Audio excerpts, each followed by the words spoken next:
மற்ற மற்ற மற்ற பாமக மற்ற கட்சிகள்லாம் நிலையும் ஒரு பரிதாப நிலைக்கு மாறப்பட்டு இல்ல இன்னைக்கு நிலைமையிலமா பாமகலாம் அப்படி கிடையாதுமா. பாமகலாம் ஏன்னா ரெண்டாவது பாத்தீங்கன்னா இப்ப மக்கள் மத்தியில் மிகப்பெரிய திமுக மேல அதிருப்தி, நாக்கு சனிம்பாங்க. நாக்கு திமுக காரங்களுக்குலாம் இப்ப பாத்தீங்கன்னா கனிமொழி ஒரு ஃபேக்டரி வச்சிருக்கு, இவர் டிஆர் பாலு ஒரு சாராய ஃபேக்டரி வச்சிருக்காரு, அப்புறம் ஜெகத் ரச்சன் சரக்குமா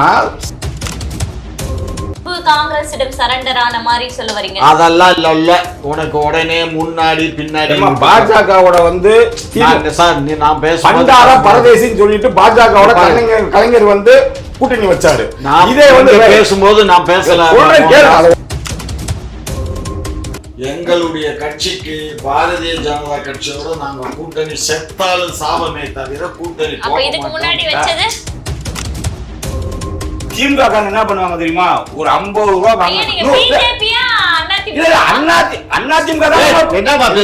கூட்டணிக்கு போயிட்டாருல. ஆனா அண்ணாமலை சொன்ன வார்த்தையை காப்பாத்திட்டாரு. மானஸ்தன் ஒத்துக்கிறீங்க? மானஸ்தன் அண்ணாமலை மானஸ்தன்.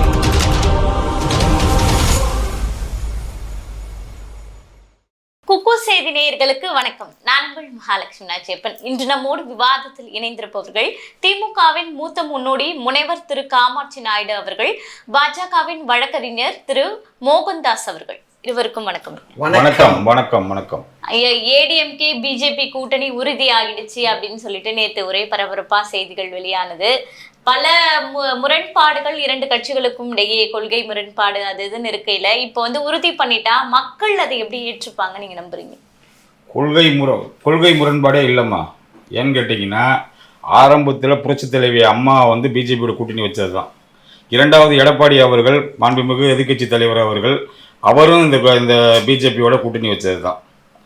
திமுகவும் ஏற்கனவே வந்து பாஜகவோட கூட்டணி இல்லாதவங்க திராவிட கட்சிகள் யாருமே இல்லை. அந்த அளவில் வந்து இன்று மக்கள் நீங்கள் நினைக்கிற மாதிரி இது வந்து நல்ல கூட்டணி.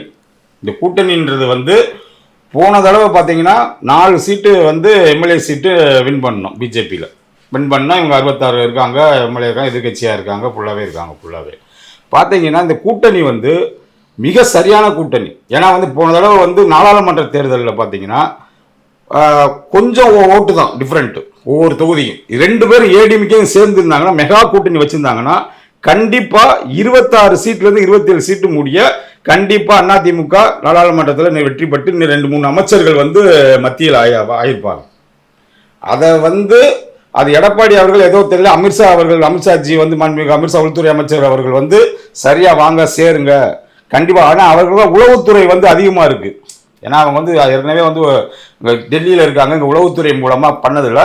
கண்டிப்பாக மெகா கூட்டணி தமாக, தேதிமுக, அப்புறம் வந்து இவங்க நம்ம மற்ற மற்ற மற்ற பாமக மற்ற கட்சிகள்லாம் நிலையும் ஒரு பரிதாப நிலைக்கு மாறப்பட்டு இல்ல இன்னைக்கு நிலைமையிலமா பாமகலாம் அப்படி கிடையாதுமா. பாமகலாம் அப்பா மகள் சண்டை கூட கிடையாது. அவங்க தலைவர் பதவியில இருந்து எடுக்கிறது அப்படின்றது ஒரு பெரிய இல்ல தலைவர் பதவின்றது வந்து ஒரு தற்காலிகமா தான் அவங்க பண்றாங்க. கண்டிப்பா வந்து ஏற்கனவே ஒரு சமரச சமூகம் அப்படின்றது ஒரு டம்மி போஸ்ட். செயல் தலைவர் தான் நல்ல போஸ்ட்.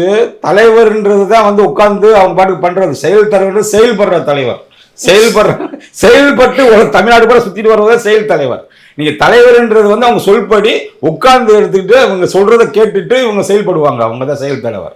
அதனால தமாக, பாமக, அப்புறம் தேதிமுக, அதிமுக, பாஜக மிகப்பெரிய வெற்றி கூட்டணியை வந்து இந்த 2026 இப்ப வந்து யூகம் என்ன திமுக நினைச்சாங்க புல்லா இந்த கூட்டணியே வராது, அதிமுகவுக்கு வந்து கூட்டணி வராது, கண்டிப்பா கூட்டணி வராதனால இவங்க வந்து நம்ம வந்து ஜெயிச்சுதான் நினைச்சாங்க. இன்னைக்கு பார்த்தா அவங்களுக்குள்ள ஐயோ பாஜகவோட சேர்ந்துட்டாங்கன்னு சொல்லிட்டு எல்லாருமே வந்து பாத்தீங்கன்னா புலம்பி தவிக்கிறாங்க. பூரா பயங்கரமான பீதியில இருக்காங்க. ஏன்னா 2026 பயங்கரமா ஜெயிக்க போறோம் மெகா கூட்டணி. ஏன்னா விஜய் வந்து தாவேகா வந்து தனியா பிரிஞ்சுட்டாரு. மொத்தம் 4 கூட்டணி, மொத்தமே 4 கூட்டணி 5 முனையே 4 முனையா மாத்திட்டீங்க. ஆமா, அப்ப 4 கூட்டணி ஆகி போச்சு. இப்ப தாவேகா வந்து ஓட்டெல்லாம் வந்து இவர் விஜய் வந்து என்ன செய்யறாரு, மைனாரிட்டி ஓட்டுகளையும் முஸ்லீம் ஓட்டுகளையும் அவர் பிரிச்சுறாரு. இத்தனை நாள் வந்து நான் திமுக என்ன நடந்துச்சு, நமக்கு தான் போட்டுக்கிட்டு இருந்தாங்க பூரா. இப்போ புதுசா வர யங்ஸ்டர்ஸ் ஓட்டவும் மகளிர் ஓட்டெல்லாம் வந்து கொஞ்சம் பிரிக்கிறதுனால வந்து திமுக ஓட்டு தான் அது பிரியுது, மிச்ச ஓட்டெல்லாம் பிரியல. நாங்க வந்து கன்ஸ்ட்ரக்டா ஏற்கனவே 22% அண்ணா திமுக இருக்கு. இப்ப பாஜக வந்து ஒரு 18-19% இருக்கு. கூட்டி பார்த்தீங்கன்னா ஒரு 40-45% வந்துடும் உங்களுக்கு. வந்துடுறதுனால மெகா வந்து 234 தொகுதியில் 230 தொகுதியில் ஜெயிக்கிறதுக்கு மிகப்பெரிய வாய்ப்புகள் இருக்கு அதிமுக. ஏன்னா ரெண்டாவது பார்த்தீங்கன்னா இப்ப மக்கள் மத்தியில் மிகப்பெரிய திமுக மேல அதிருப்தி, நாட்டில் சனிம்பாங்க. நாட்டில் திமுக காரங்களுக்கெல்லாம் ஸ்டாலின் சொல்றாரு, டெய்லி தூங்கி எந்திரிச்சா என்னால வந்து காலையில என்னதான் மந்திரிகள் பேசுறாங்களோ தெரியலப்பா, என்னால பக்குன்னு இருக்கு, விடிய விடிய வந்து எனக்கு தூக்கமே வரமாட்டேங்குது, காலையில விரிஞ்சு பார்த்தாதான் என்னென்ன மந்திரிட்டு. நீங்க எடுத்துக்கங்க, ராஜாவை எடுத்துக்கங்க, அவரு விபூதி வைக்க கூடாதுன்னாரு. அப்புறம் வந்து இன்னைக்கு நேத்து பாருங்க பொன்முடிய எவ்வளவு வந்து வைணவ சைவ மதத்தை வந்து எவ்வளவு இழிவுபடுத்தி அது இந்தியாவை பூரா டென்ட் ஆகி நேற்று பூரா நான் கேஸ் போட்டிருக்கேன். நான் கேஸ் போட்டு வந்து எல்லாமே பண்ணி அவங்க மேல உமன் ஹராஸ்மெண்ட் ஆக்ட், அவர் மந்திரி பதவி வந்து பீப்புள் ரெப்ரசன்ட் ஆக்ட் பிரகாரம் பண்ணக்கூடாது, ஓத்து எடுத்திருக்காரு, பிரிட்ஜ் ஆப் ஓத்து எடுத்திருக்காரு, அதெல்லாம் அவருக்கு நினைக்கணும் இருக்கும். பதவி நீக்கும் ஒரு பெரிய விஷயமா, அதாவது அமைச்சர் பதவியில இருக்கும் போது இந்த பதவின்றது ஒரு பெரிய விஷயம் இல்ல. கட்சி பதவின்றது அமைச்சர் பதவியை நீக்கணும். உண்மையிலே வந்து ஸ்டாலின் நீங்க பாத்தீங்கன்னா நிலைமை பாத்தீங்கன்னா ஸ்டாலின் ஒய்ப்பே ஓட்டு போட மாட்டாங்க திமுகவுக்கு. இப்ப மக்களே வந்து பாத்தீங்கன்னா திமுக காரங்க பொட்டு வைக்க கூடாதுன்றாங்க. அப்புறம் திருப்பி பார்த்தா நேற்று துறைமுகரை பார்க்கணும், நாட்டில் சனியும் வாங்கல. இவங்க இப்போ கட்சி ராஜாவை ராஜாவை எடுத்துக்கங்க, அந்த இவர் ராசாவை எடுத்துக்கங்க, ஊட்டி எம்பி எடுத்துக்கங்க, அவர் பொட்டு வைக்க கூடாதுன்னாரு. ஆமா, அவர் வந்து திட்டு கிடையாது திமுகவை, ஏடிமிகவும் சரி எல்லாமே அவர்னாலையும் பாதி ஓட்டு புரியுது. இப்படி பார்த்தீங்கன்னா ஃபுல்லா திமுக நாட்டில் சனின்ற மாதிரி இவர் மாற்றுத்திறனாளிகள் சொல்றதை விட்டுட்டு அவர் வந்து வேற விதமா சொல்லி மாட்டிக்கிட்டாரு. துரைமுருகன் மாட்டிட்டு நீங்க மன்னிப்பு கேட்கிறாரு, கருணாநிதி வளர்க்கப்பட்ட நாள் இப்படி ஆயிரத்தி தவிர வந்துருச்சுன்ட்டு. பழங்குடி ஷெட்யூல் ட்ரைப் மக்களை வந்து பழங்குடி பட்டியலிருந்த மக்களை வந்து பொன்முடி வந்து அவர் வந்து திட்டாரு, ஓசி பஸ்ன்றாங்க. இப்படி ஒவ்வொரு அமைச்சர்களும் பாத்தீங்கன்னா அவங்க வாயினாலே இப்ப கெட்டு. ரெண்டாவது ஊழல் பார்த்தா இப்ப 1000 கோடி டாஸ்மாக், நான் கேஸ் நடத்திக்கிட்டு இருக்கேன், இப்ப 15ஆம் தேதி வருது கேஸ் நடந்துகிட்டு இருக்கு, 1000 கோடி ஊழல். இவங்க ஏன் வந்து சுப்ரீம் கோர்ட்டுக்கு போறாங்க? நேற்று அமித்ஷா அவர்கள் வந்து கிட்டத்தட்ட 39,000 கோடி வந்து திமுகவின் மீது ஊழல் இருக்கு, அவங்கள நாங்க வேரோடு 1 லட்சம் கோடி ஊழல், 1 லட்சம் கோடி ஊழல் வந்து பாத்தீங்கன்னா வேர்ல்டு பேங்க்ல கடனா வாங்கி தர்றாங்க. ஒவ்வொருத்தருக்கும் 4 லட்சம் ரூபாய் கடை. இன்னைக்கு பிறக்கிற குழந்தை கூட ஒருத்தருக்கும் 4 லட்சம் ரூபாய் கடை வச்சிருக்காங்க. ஒவ்வொருத்தரும் கடை. அந்த அளவு கடை வாங்கி நலத்திட்டங்களை செய்யணும்ன்றக்காண்டி வெள்ளரிக்கை கொடுக்கறதுல இது இல்லை. அவங்க அமைச்சர் யாரு, முன்னாள் அமைச்சர் பிடிவல் பலராஜன் சொல்றாரு, 30,000 கோடி வந்து டாஸ்மாக் ஊழல் நடந்திருக்காரு, எப்படி பணம் போச்சுன்னு தெரியலன்னு சொல்றதுனால, அது வந்து எப்படி போச்சுன்னு தெரியாதனால, அதனாலதான் அவரை வந்து அமைச்சர் பதவியிலிருந்து எடுத்து வேற அமைச்சர் கொடுத்து தங்கம் தண்ணி ரெசர்வ் வந்து கொடுத்துருக்காங்க. இப்ப பாத்தீங்கன்னா கனிமொழி ஒரு ஃபேக்டரி வச்சிருக்கு, இவர் டிஆர் பாலு ஒரு சாராய ஃபேக்டரி வச்சிருக்காரு, அப்புறம் வந்து ஜெகத் ரச்சன் சரக்குமா சாராயம் வந்து பாத்தீங்கன்னா ஒரு சரக்கு வந்து அந்த இதுல இருந்து எங்கிட்ட வாங்கலாம் எங்கிட்ட வாங்கலாம், ஒரு 3-4 பேர் திமுக வச்சிருக்காங்க. யார்கிட்ட வாங்குறது? அது வந்து நியாயமா வந்து கடைக்கு டாஸ்மாக் கடைக்கு வர்றது ஒரு சரக்கு, இல்லீகலா வந்து போய் அந்த சரக்கை வித்து இது எத்தனை லட்சம் கோடி. அதனாலதான் ஒரு ஓட்டுக்கு 5,000 10,000 கொடுத்து ஜெயிச்சுட்டே வந்தாங்க. இது வந்து இடி வந்து ரைடு பண்ணி முட்டுக்கட்டை போட்டு இன்னைக்கு வந்து ஸ்டாலின் அவர்களையோ அவங்க குடும்பத்துல கண்டிப்பா வந்து தீகார் ஜெயிலுக்கு போறது ரெடி. எப்படி கெஜ்ரிவால் போனாரோ, எப்படி வந்து அங்க வந்து சிசோடியா அந்த போனாங்களோ, இதெல்லாம் பாத்தீங்கன்னா எல்லாருமே வந்து ஜெயிலுக்கு போறது ரெடியா இருக்காங்க. ஊழல் பட்டியல் வந்து நீண்டுகிட்டே இருக்கு, திமுக ஊழல் பட்டியல் நீண்டுகிட்டு இருக்கு. இப்ப வந்து அமித்ஷா வந்து மிக தெளிவா வந்து சொல்லிட்டாரு, தெளிவா வந்து கிராமந்தோறும் வந்து நம்ம எடுத்து செல்லுங்க, நல்ல கூட்டணி, வெற்றி கூட்டணி அதிமுகவும் இது போன தடவை கூட்டணி இல்லாம இருந்ததுனாலதான் நாங்க வந்து ஒரு சந்திரபாபு நாயுடு தொங்க வேண்டியதா இருக்கு, நிதிஷ்குமார் தொங்க வேண்டியதா இருக்கு. இல்லைன்னா 26-30 சீட்டு நாங்க வாங்கியிருந்தோம்னா இங்க ஒரு 3 அமைச்சர் நம்ம தமிழ்நாட்டுக்கு கேட்டதெல்லாம் கொடுத்துருப்பாங்க. நிதியமைச்சர் புரட்சித் தலைவர் எம்ஜிஆர் என்ன சொல்றாருன்னா, முன்னாடி வந்து பாத்தீங்கன்னா மத்திய அரசோட இணக்கமா இருக்கணும். எந்த குஜராலா இருக்கட்டும், சந்திரசேகரா இருக்கட்டும், ராஜீவ் காந்தியா இருக்கட்டும், இந்திரா காந்தியா இருக்கட்டும், யாரு இருந்து பிரைம் மினிஸ்டரா இருந்தாலும் நம்ம இணக்கமா மத்திய அரசோட இணக்கமா இருந்தாதான் நம்ம ஒரு பண்டு வந்து நம்மளுக்கு வரும், தமிழ்நாடு முன்னேறும். ஆனா இவங்க வந்து காங்கிரஸ் வந்து கூடா நட்பு கேடா முடியும்னு சொன்னாங்க. அதுக்கப்புறம் வந்து என்ன செய்யணும், யாருமே இணக்கமாவே கிடையாது. அப்புறம் வந்து நீட்டு தேர்வுல வந்து இப்போ வந்து கேஸ் போட போறாங்களாம். ஏற்கனவே சிதம்பரம் ஒய்ப்பு தான் கேஸ் போட்டு ஸ்டே வாங்கியிருக்கு. இப்ப சட்டசபையில வந்து தீர்மானம் நிறைவேற்றி கேஸ் போடணும்னா எப்படி போடுவாங்க? நிச்சயமா நான் மீண்டும் உங்ககிட்ட வரேன் ஐயா. அதாவது வந்து என்ன சொல்றாருன்னா, திமுக வந்து பீதியில உறைஞ்சிருக்கு. முதல்வர் அவர் நாளுக்கு நாள் ஐயோ இன்னைக்கு என்ன அமைச்சர்கள் வாய விட்டுருவாங்களோ அப்படின்னு நாக்குல சரின்னு சொல்லியிருக்காரு. நீங்க எப்படி பாக்குறீங்க?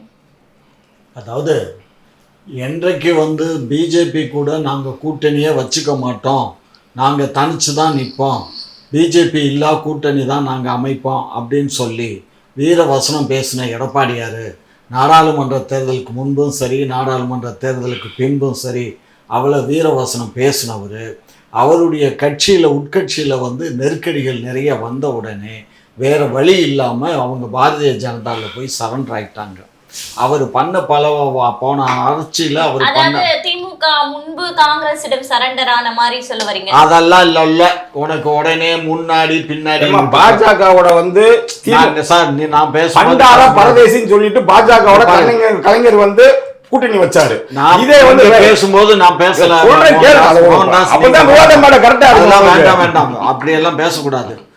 ஆகையினால இவருக்கு உடனே அமித்ஷா கூப்பிட்டு நிறைய அதிகமான நெருக்கடி கொடுத்து ஒழுங்கா நீ வர்றியா இல்லை நான் வந்து அதுக்கு தான் இவரை செட்டப் பண்ணது யார இன்னொரு முன்னாள் அமைச்சர் கல்வித்துறை அமைச்சராக செட்டப் பண்ணி அவரை கூப்பிட்டு ஃபைனான்ஸ் மினிஸ்டரோட பேச விட்டு அந்த அம்மா இப்படி ஒரு சீன் போட்டாங்க. பாரதிய ஜனதாவில் சீனை போட்டு கடைசியில் வந்து இவர் வேறு வழி இல்லாமல் எனக்கு வந்து நான் வந்து உங்களோட கூட்டணி வச்சுக்கிறேன், எனக்கு வந்து அண்ணாமலையை மாத்திரம் மாற்றி கொடுங்க. ஏன்னா அண்ணாமலை என்ன சொன்னார்னா உண்மையான ஒரு பாரதிய ஜனதா கட்சியை வளர்க்கறதுக்காக பாடுபட்ட ஒரு நேர்மையான அதிகாரி தான். ஊழல் அதிகாரிங்கிறது வேற பக்கம். ஆனா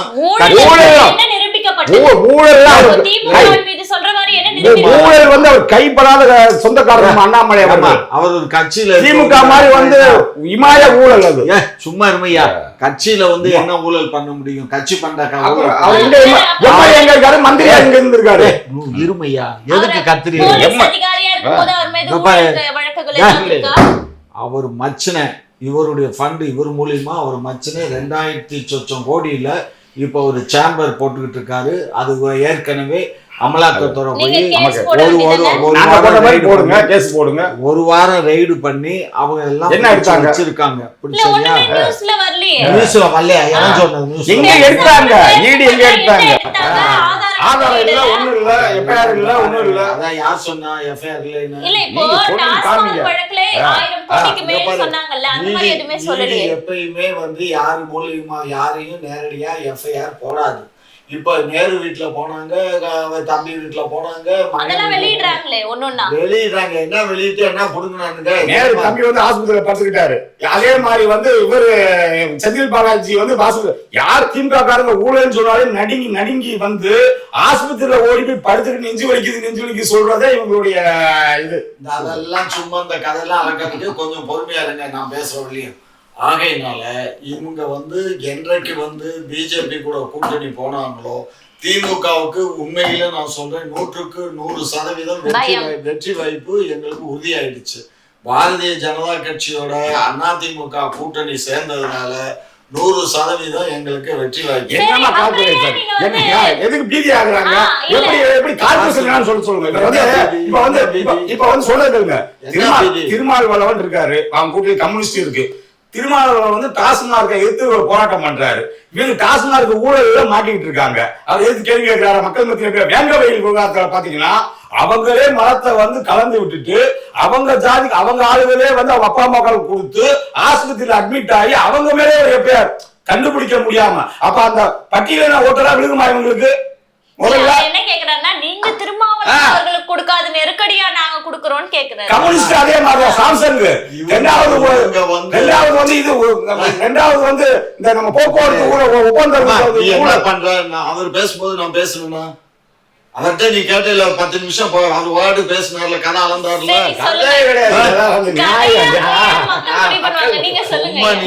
அவர் பேசக்கூடாது. பேசும்போது எங்களுடைய கட்சிக்கு பாரதிய ஜனதா கட்சியோட நாங்க கூட்டணி செத்தாலும் சாபமே தவிர கூட்டணி சொல்றத கேளுமா. அதிமுக சொன்னதை நீ கொஞ்சம் நான் சொல்றத கேட்டுட்டு பேசு, ஏதாவது அர்த்தம் இல்லாம பேசாத. பாரதிய ஜனதா கட்சியோட அனைத்து இந்திய அண்ணா திராவிட முன்னேற்ற கழகம் நாங்க செத்தாலும் சாவமே தவிர நாங்க ஒரு காலம் அவங்களோட கூட்டணி வைக்க மாட்டோம். நிறைய இருக்கு. இப்ப நான் பேசுறது எடுத்து போடலாம். எடப்பாடி சொல்லி அப்படின்னா கூடா நட்பு கேடா முடியும் காங்கிரஸோட கூட்டணி வச்சீங்களா இல்லையா? ரெண்டாவது வந்து ஒரு நிமிஷம் ஏன் நீங்க பாயிண்ட்க்கு வந்துட்டீங்க? அதே பாயிண்ட் தான் இப்ப ஏஎம்கே சார்பா பிஜேபி சார்பா என்ன பண்றாங்கன்னா இந்த கூடா நட்பு கேடா முடியும்ன்றதெல்லாம் வீடியோவா கட் பண்ணி வேற ரயில் நடந்துட்டு இருக்கு. மிரட்டி காங்கிரஸ் மிரட்டி தயாளம்மாவும் வந்து அவங்க பார்ட்டியா சேர்த்து ரைடு பண்ணி 2G ஊழல் 1,26,000 கோடி ஊழல் வந்து அவங்க அரஸ்ட் பண்ணி எத்தனை நாள் ஜெயில இருந்தாங்க. ராசாவும் கனிமொழி எவ்வளவு நாள் ஜெயில இருந்தாங்க. அப்படிப்பட்ட இது வந்து அவங்களோட நீங்க காங்கிரஸ் வந்து கூட்டணி வைக்கிறீங்க. வைகோ வந்து என்ன பண்றாரு? ஸ்டாலினை திட்டா கருணாநிதி திட்டா கொலை பண்ணிடுவோம் சொல்லி மறந்து வந்து பண்ணது அவங்களோட கூட்டணி வச்சிருக்கீங்க. ரெண்டாவது வந்து ஒரு லட்சம் பேர் தொப்புள் கொடி, நம்ம தமிழ்நாடு தொப்புள் கொடி, நம்ம தமிழக வந்து இலங்கை தொப்புள் கொடியை வந்து குண்டு போட்டு கொத்தா கொண்டாங்க.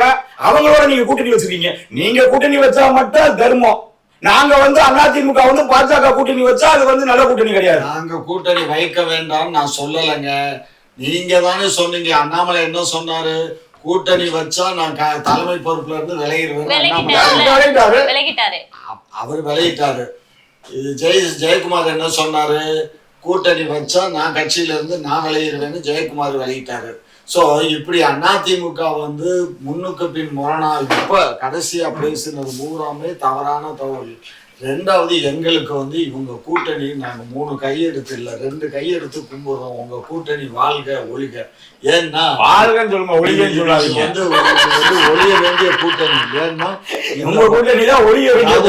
நீங்க ஒரு விஷயம், நீங்க இப்பதான் மோகன்தாஸ் போயிருக்கீங்க பாரதிய ஜனதா கட்சியில. சார் நான் வந்து எந்த கட்சிக்கு போ அதிமுகவுடைய ரத்தம் நாங்க வந்து புரட்சித்தலைவர் எம்ஜிஆருடைய ரத்தம். திமுகவுக்கு வந்து பாத்தீங்கன்னா அந்த முக்குளத்தோர் ஓட்டு தேவர் ஓட்டை வந்து பெரும்பான்மையா பெறுவதற்காக இப்ப நயினார் நாகேந்திரன் அவர்களை வந்து தலைவராக இருக்கிருக்காங்க. இதுவே திமுகவுக்கு மிகப்பெரிய இழப்புன்னு சொல்றாங்க. இதை நீங்க விஷயம் புரிஞ்சுக்கோ. நயினார் நாகேந்திரனுக்கு அவருக்கு அந்த பண்ணையாரு அந்த வட்டி தொழில் பண்றதுக்கு திருநெல்வேலி மாவட்டத்துல மட்டும்தான் அவருக்கு செல்வாக்கை தவிர திருநெல்வேலி மாவட்டத்துல கூட அவர் ஒரு எம்எல்ஏவை ஜெயிக்கிறதுக்கு இந்த காமாட்சி நாயுடு போய் பிரச்சாரம் பண்ணி தான் ஜெயிக்க வச்சாரு. அதையும் கனவுல கொண்டுக்கோங்க. சரியா? நான் தான் கூட்டணிக்கு அவரை ஜெயிக்க வச்சது. என்னுடைய கூட்டத்துக்கு வந்த கூட்டம் பப்ளிக் மேடையில யாருக்கும் வந்திருக்க முடியாது. அந்த அளவுக்கு கூட்டம் வந்தது. சரியா? நயினார் நாகேந்திரன் அப்படின்ற பேருக்கு பின்னாடி நீங்க தான் அப்படியெல்லாம் சொல்ல முடியும். புரட்சி தலைவி அம்மா புரட்சி தலைவி எம்ஜிஆர் புரட்சி தலைவி அம்மா இல்லாம அவங்க எல்லாம் ஜெயிக்க முடியுமா? அதெல்லாம் வந்து காமாட்சி நாயுடு வந்து போய் ஒரு புரட்சி தலைவி அம்மாவுக்கு ஈக்குவல் ஆகுமா? எம்ஜிஆர் ஈக்குவல் ஆகுமா? பேசணும். இதே எம்ஜிஆர் சின்ன பிள்ளை. இவரே இப்ப 72ல முத தாமரைக்குடி ஏத்துனது ரயில்வே ஸ்டேஷன்ல மதுரையில நான் தான். 72ல சிறைக்கு போனது எங்க அம்மாவா கூட இருக்காங்க. ஒரே கட்சியில ஒழுங்கா இருக்க மாட்டீங்க போல. அங்கங்க அப்படியே மாறிக்கிட்டே தான் கடைசியில இன்னைக்கு வந்து பாத்தீங்கன்னா அதிமுக தான் கரெக்டான கட்சி. அதிமுக தான் அங்க உள்ளவங்க தான் வந்து மக்களுக்கு சேவை பண்றது. திமுக என்ன பண்ணுவாங்க தெரியுமா? ஒரு 50 ரூபா வந்தாரு. 8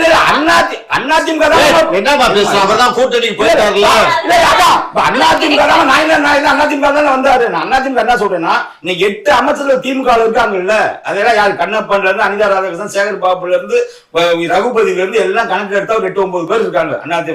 ஜெகதீசன்ல இருந்து எல்லாருமே எதுக்கு வந்து திமுக போய் அவங்க வந்து முக்கியத்துவம் கொடுத்து வச்சிருக்காங்க? கட்சியை நல்லா வளர்ப்பாங்க, நல்ல மக்களுக்கு சேவை பண்ணுவாங்க. ஏன்னா எம்ஜிஆர் வழியில வந்தவங்க, புரட்சி தலைவி அம்மா வழியில வந்தவங்கன்றதுனால மற்ற சீனியரை விட யாரு துரைமுருகன் மற்ற சீனியரை விட திமுகவோட நம்பி வந்து அதிமுகவை எந்த கட்சியும் சேர்க்கிறாங்க. அதே மாதிரி நம்பி பாஜக வந்து நயினார் நாகேந்திரன் வந்து ஒரு போக்குவரத்து அமைச்சராகவும் ஒரு மின்சாரத்துறை அமைச்சராகவும் உள்ளவரை வந்து இன்னைக்கு கட்சியில 2017 சேர்த்து 8 வருஷம் தான் ஆகுது. 10 வருஷம் தான் ரூல் இருந்தாலும் ரூலை பிரேக் பண்ணி அவரை மாநில தலைவர் ஆக்குறாங்கன்னா கண்டிப்பாக வந்து மக்களுடைய மக்களா வந்து அவர் வந்து இருப்பாங்க, மக்களுக்காண்டி சேவை பண்ணுவாங்க. ஒரு பிஜேபி ஒரு டாக்டிக்ஸ கையாளுது அப்படின்றது மக்களுடைய பார்வையா இருக்கு. ஏன்னா மற்ற சமூகத்தை சேர்ந்தவர்களுக்கு வாய்ப்பு வழங்கப்பட்டாச்சு. நாடாருக்கு கொடுத்தாச்சுமா, பட்டியலுக்கு கொடுத்தாச்சுமா, அப்புறம் வந்து மீதி வந்து ஐயர்களுக்கு கொடுத்தாச்சுமா, மீதி வந்து இங்க வெள்ளாளர் கவுண்டர்களுக்கும் கொடுத்தாச்சுமா. எல்லாம் ஒவ்வொரு சமுதாயத்தையும் கொடுத்துக்கிட்டே வர்றாங்க. பிஜேபியில எல்லாருமே சமதர்மம். இவங்க வந்து ஒரே கட்சி மன்னராட்சி மட்டும்தான் இவங்க திமுக. ஒரே குடும்ப ஆட்சி, அவங்க ஒரே ஜாதிக்கு தான் கொடுப்பாங்க, ஒரே மன்னராட்சி. இப்ப நீங்க நேரு பாத்தீங்கன்னா அங்க உள்ள மாவட்ட செயலாளர் இருந்து எல்லாம் ரெட்டியார் கம்யூனிட்டி தான் ஃபுல்லாவே, வட்ட செயலாளர் இருந்து ஒன்றிய செயலாளர் இருந்து எல்லாம் ரெட்டியார் கம்யூனிட்டி. அங்க கே சார் எடுத்துக்கிட்டீங்கன்னா அதே மாதிரிதான் அவங்க ஜாதிக்காரங்க தான் கொடுக்குறாங்க. யாருமே பட்டியலின மக்களை வந்து உயர்ந்து பார்க்கணும், டிப்டி சீஃப் மினிஸ்டர் கொடுக்கணும். அவங்க குடும்பத்துல தான் டிப்டி சீஃப் மினிஸ்டர் மன்னராட்சி கொடுக்குறாங்க. இதெல்லாம் பார்க்கும்போது பார்த்தா அதிமுக எவ்வளவு பெட்டர், பிஜேபி எவ்வளவு பெட்டர். பிஜேபியில வந்து மற்ற யாருமே ஒரு தலைவர் போஸ்டுக்கு அப்ளை கூட பண்ணல. அவங்க தேர்தல்ன்றதை விட்டுருங்க, பண்ணது இல்லம்மா. இது நெருக்கடியா? மேலிடத்தின் நெருக்கடி கிடையாது. அவங்கள வந்து சொல்லிட்டாங்க. நயனா நாகேந்திரன் ஏற்கனவே ஆல்ரெடி அப்பாயின்மெண்ட் சொல்லிட்டாங்க. வேற ஆள் போடுறதுக்கு அவங்க விரும்பாம ஒரு தலைமை சொன்னதுனால கட்டுப்படணும்.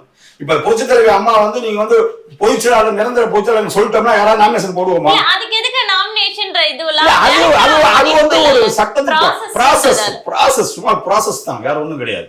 ப்ராசஸ் பண்ணாங்க அனுப்பணும்ல. நாளைக்கு யாராவது கேஸ் போட்டாங்கன்னு வைங்க, எலெக்ஷனே நடக்காம சும்மா அண்ணன் போஸ்டா தேர்ந்தெடுத்துட்டாங்க அப்படின்னு சொல்லி கேஸ் போட்டாங்கன்னா அது ரொம்ப வந்து முடிஞ்சிடும் இருக்காண்டி ஒரு ப்ராசஸ் பண்ணி ஒரு தலைவரை இப்ப நீங்க தேர்ந்தெடுத்தாச்சு. கல்யாண மண்டபத்தில் வந்து நீங்க மிகப்பெரிய ஃபங்க்ஷன் நடந்துகிட்டு சாயந்தரம் 3 மணிக்கு ஸ்ரீவாரி கல்யாண மண்டபத்துல.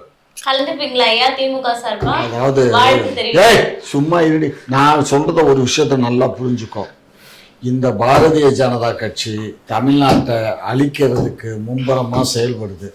அந்த மும்பரமா செயல்படுற பாரதிய ஜனதா கட்சிக்கு ஒட்டும் இல்லை உறவும் இல்லைன்னு சொன்ன எடப்பாடி இன்றைக்கு அதுக்கு வக்காலத்து வாங்கி அதை தோளில் சுமக்க போறாரு. இவங்க 2 பேரும் எவ்வளவு தோளில் சுமக்கிற அளவுக்கு இவங்க வெயிட் கம்மியான ஆள் இல்லை, பயங்கர வெயிட்டான ஆள். டமால்னு கீழே